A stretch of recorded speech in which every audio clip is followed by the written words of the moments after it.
ঢাকা ৮ আসনে ধানের শীষ প্রতীক নিয়ে প্রতিদ্বন্দ্বিতা করা মির্জা আব্বাস ৫৯,৩৬৬ ভোট পেয়ে সংসদ সদস্য নির্বাচিত হয়েছেন।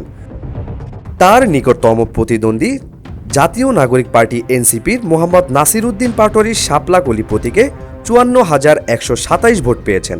ফলে আসনটিতে দুই প্রার্থীর মধ্যে হাড্ডাহাড্ডি লড়াই হয়েছে। রিটার্নিং কর্মকর্তার ঘোষিত ফলাফল অনুযায়ী ইসলামী আন্দোলন বাংলাদেশের প্রার্থী কে হাইতুল্লাহ হাতপাকা প্রতীকে পেয়েছেন ১,৪৩৬ ভোট। বাংলাদেশ কমিউনিস্ট পার্টির ত্রিদীপ কুমার শাহ কাস্তে প্রতীকে পেয়েছেন ৭১৪ ভোট। জাতীয় পার্টির প্রার্থী মোহাম্মদ জুবের আলম খান লাঙ্গন প্রতীকে পেয়েছেন ৭৩১ ভোট। এছাড়া গণ অধিকার পরিষদের প্রার্থী মেঘলা আলম ট্রাক প্রতীকে পেয়েছেন ৬০৮ ভোট। ইসলামিক ফ্রন্টের এস.এম. সাখওয়াত মোমবাতি প্রতীকে পেয়েছেন ৩২৬ ভোট। জনতা দলের মাহমুদ গোলাম সারোয়ার কলম প্রতীকে পেয়েছেন ১৩৯ ভোট। বাংলাদেশ সাংস্কৃতিক মুক্তি জোটের মোহাম্মদ রাসেল কবির সরীসৃপ প্রতীকে পেয়েছেন ৭৮ ভোট।